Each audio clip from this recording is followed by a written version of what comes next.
Hey guys, thanks for joining me today. I wanted to do an update for you guys on my Lasik treatment that I got, and I know you guys have been asking me a lot about it. I think that's probably the video that I get the most questions on, that and laser hair removal, so I wanted to go ahead and give you guys an update.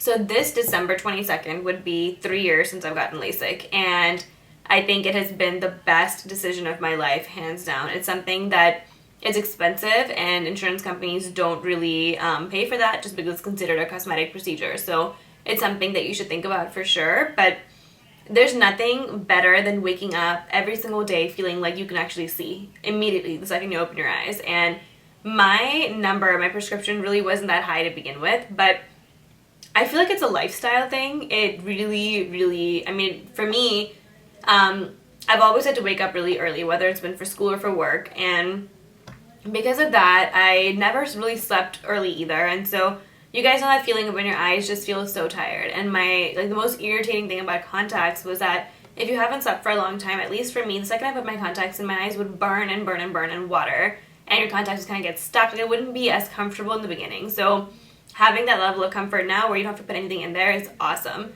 However, there are some downsides, and I'm sure you guys have seen my other videos. So I want to talk about the things that I still see now. I've talked to you guys before about how I saw halos around lights and stuff like that. That sort of disappeared, I would say, at the around 6 months to 1 year mark. I can't give you an exact answer because I got LASIK largely in part because night driving was always kind of a problem for me. I felt like I couldn't see as well at night. And then once I got LASIK, what I did notice was that around lights, there would always be halos, to where the light source wouldn't look as streamlined. It wouldn't look like just one bulb. It would always look kind of like dim around the corners. It just wasn't as clear. So night driving at first did not improve because of that. So that is something that I did have. I don't think it's a side effect. I think that that's just a part of your eyes dealing with like the surgery that's happened, because that's what my doctor told me, and that's definitely what did happen with me. I got extreme dry eyes. Like, in the beginning, it was really bad. I had to use Blink all the time, or any other eye drops that you can come in contact with. When you first, are done with your surgery, there are 3 different drops that they give you to put in. One is just a tear drop. Another is for inflammation and for pain and stuff like that. But I continued to use Blink for quite a while after that. And I would say in the last year, so I've had, and now I'm going on, 3 years, but 2.5 for sure.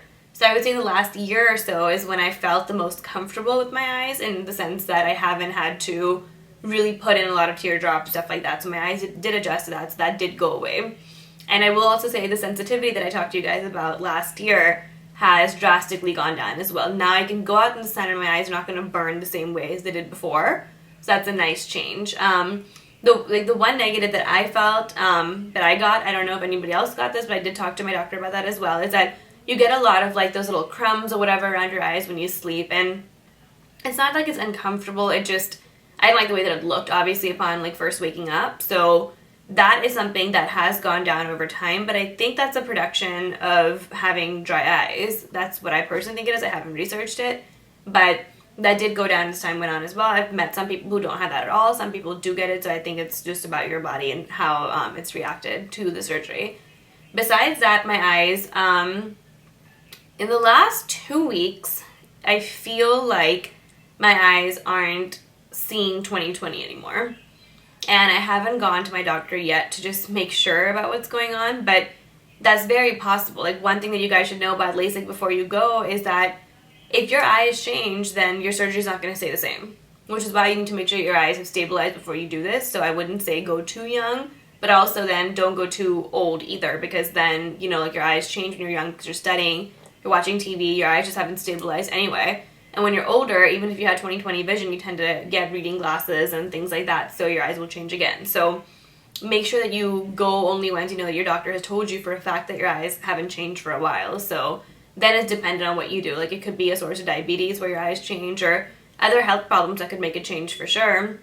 But it could also be that your eyes haven't stabilized, which is why it changes. So I need to go get this checked out. Don't quote me on that. It could be something that just is very, shifty for a week here or two, and then it'll become okay. I don't know. But I just wanted to let you guys know that. So besides that, everything else has gotten 100 times better. The halos have gone away.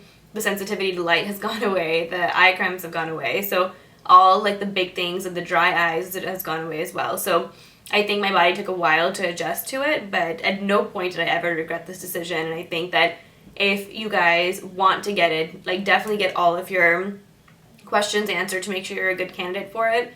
But for me, it's been a life changer. I mean, just not having to do little things like wake up early to put those contacts, like let it soak in. And then being a girl, you want to do things like put on makeup and stuff too, so you have to be careful with that as well with contacts. So you don't want things to fly or like float inside your eye and then have issues with that, which we know if you wear eyeliner and mascara, things can happen. And then just in general, like having that extra time to do your normal things. And also one of the biggest things that I noticed is I don't have to pack extra things. Like when you're going on trips, you always pack like your normal contacts. You pack a backup just in case something happens. And you pack your little contact solution, stuff like that. So in that way, I think it's a huge lifetime or lifestyle thing. And it's a great adjustment. I think it's an awesome thing. So overall, I think it's expensive, but it's totally, totally worth it. So if you are a good candidate for it, if you can afford it, if you think that it's worth it for you, I would do this. I would hands down do this. And then they always say too, you can go back in for an adjustment. So if you do feel like something has changed over time, LASIK just takes off a layer of your cornea. That doesn't mean you can keep going back every year. I think it would probably be like one adjustment in your entire time that you've gotten it done. But I would do that if need be. So to me, it has definitely been the best decision ever. So if you guys have any questions down below, post there and I'll be sure to get back to you guys. Bye.